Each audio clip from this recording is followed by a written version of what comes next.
Hello and welcome to the Teach Music 21C podcast series. I'm Merlin Thompson, the creator and founder of Teach Music 21C, where we believe the best way to create musical success is for teachers and students to build it together. And I'm joined today by Paul McGlinchey from our executive team here at Teach Music 21C. Welcome, Paul. Hello, Merlin. It's good to see you again. Yeah, it's great to have you joining in again today. And I understand you've got a question on your mind that you'd like to explore today. Why don't I pass it right to you? I do have a question, and it's kind of an ongoing question. Are what are the biggest problems that studio music teachers are dealing with today?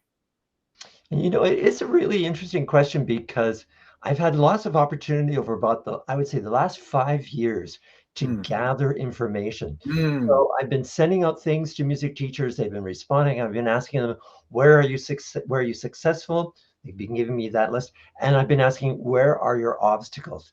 And the Yeah. obstacles typically range from the whole idea of getting students to practice. How do you get students to commit to the whole process? Hmm. And so for me, there is kind of what I say, a trend that's going on. And if I look for an overarching theme of what is the big problem, what are teachers struggling with, Mhm. the struggle really boils down to moving away from this, I would say, the old school practice of teachers knowing everything, Right. of teachers telling students everything that they need to know, of Yeah. teachers coming up with all the solutions to all the problems that can arise. So it's been a very heavy teacher dependent kind of situation. Hmm. And because teachers have been successful with that process, they're very hesitant to give it up. But because of that process, they encounter all kinds of problems as well. Yeah, and that movement is kind of more of a cultural thing generally, not just music teachers and not education, right? There's a lot of things from the industrial and times and 20th century that are um, still with us, and some things we do want to keep, but there's a lot of things that we want to change as well, right?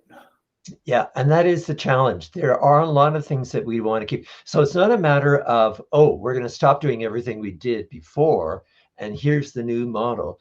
No, it's more a question of, okay, here's what we were doing before. What are the things that within this mechanism are working for us? What are the things that are not working? And what can we do instead? And for me, the biggest thing that teachers can do instead is just to open up the conversation with their students. Mm. So it's like students are a highly, what would I say, underutilized resource for us as teachers. And That's you kind of get my point, is it? right. Because we've been so focused on them as blank slates that we've Yes. not looked at students thinking, oh, this student is a problem solver for me. Mm. So what can I do to include the student in that problem solving process?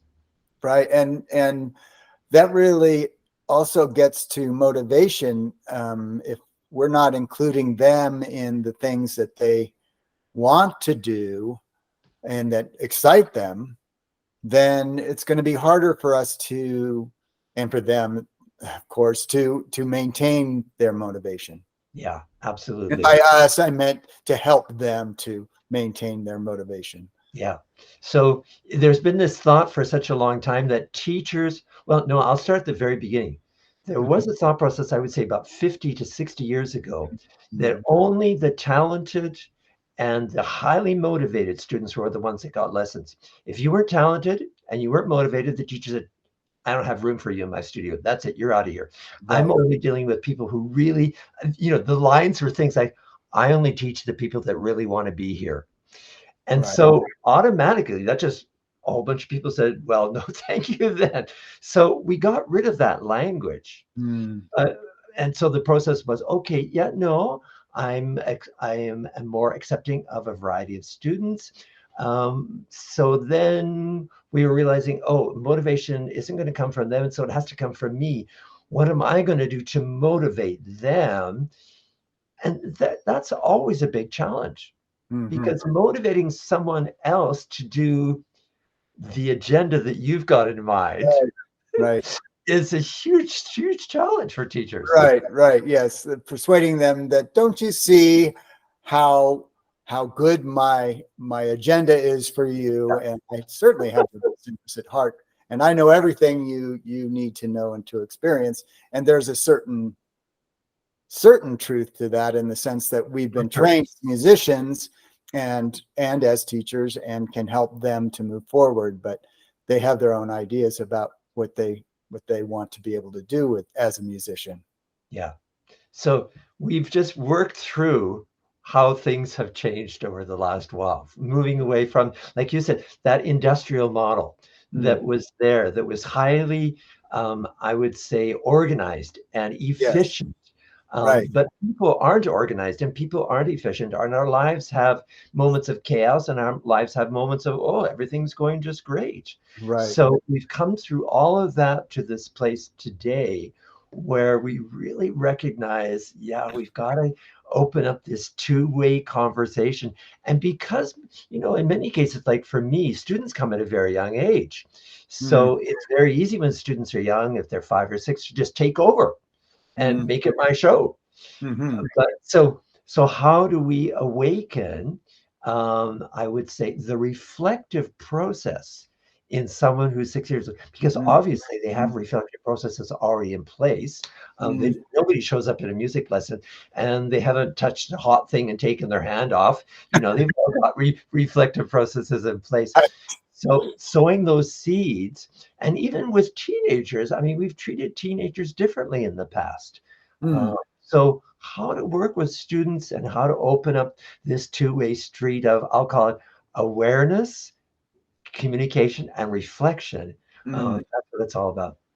So, what are some specific ways you've found helpful in the past regarding the reflective process?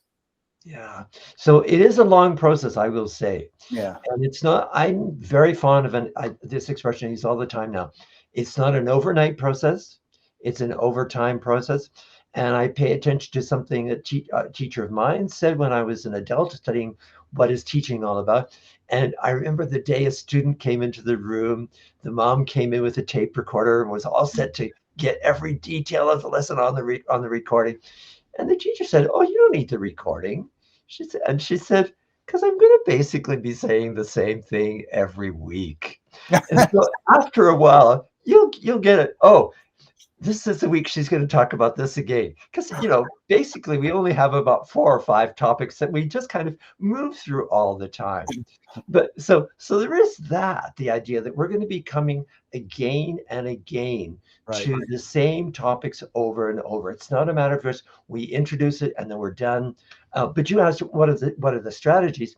The strategies are developing awareness in our students, Mm, developing their reflective capacities.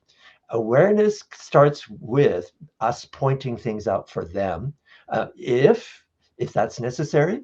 If when we ask the question, "What do you notice when you're playing?" and they've got everything all figured out and can give us an articulate answer, yeah, then we just build on that. But for lots of students, our process is more about sowing the seeds of mm, articulation, sowing the seeds of being able to talk about music. And that takes a while because typically we don't use that language outside of the musical environment. So the right. only place we get to practice it is in the music lesson. Right. Yes. And the musical language, or jargon, as we can call it, um, and any kind of jargon, that gets used, whether it's in medicine or sports or whatever, can be off-putting to somebody that doesn't understand it, and confusing and frustrating Sure. if they don't understand the words that we're using. Like I know that I often use the word tempo, which, now that I'm thinking about it, maybe I haven't really completely helped my students to understand what that is. I just Yeah. that they understand that tempo means how fast or slow you play, rather Yeah. than play faster or play slower, jargon. Yep. So we are sowing the seeds. And we're giving students the opportunity to practice that language again and again. And and then in the process of that, we also come up with, or we as teachers get acquainted with their way of talking about things. Yes. So they've got expressions for, butter tone. For me, I'd never used the word butter tone, but one of my students shared that with me. So I know that when I want to go in a certain direction, why don't we just go the butter tone direction? He knows Right. what that means already. So there's that part of the two-way street I find really fascinating as well. How I've changed my vocabulary in Right. order to communicate accurately with my students. Yes. And I love those kinds of figurative terms that, are new, um, and to reuse them ourselves and perhaps with other students, certainly with the student who came up with it. I like how I thought that those kinds of descriptions then can be, helpful to other people. Yeah. Yeah, that's Yep. very So, Paul, we've moved through a good topic today. It's hard to believe this is probably a good point to wrap things up. I mean, it all right. goes so fast, but it is this big question of what has changed in this music teaching world, and how can we today create this environment? Well, I'm really talking about a two-way street environment, an interactive environment, a sowing the seed environment, an over time environment. Those are really the key words for me right now. Yes, I love the idea of, and that I've really gotten, uh, you've helped me to really see the value of it, is the lifetime music maker.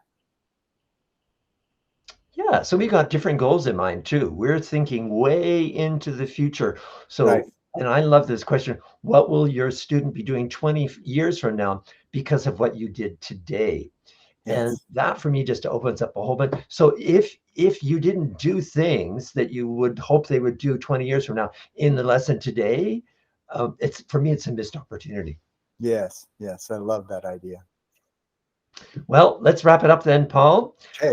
This is the Teach Music 21C podcast series. I'm Merlin Thompson. I'm the host. I've been joined today by Paul McGlinchey from our executive team. Thanks, Paul, for joining in. Thank you, Merlin. It's been wonderful. And we'll hope to see all of you the next time. Thanks, everybody, for joining in as well. Bye for now.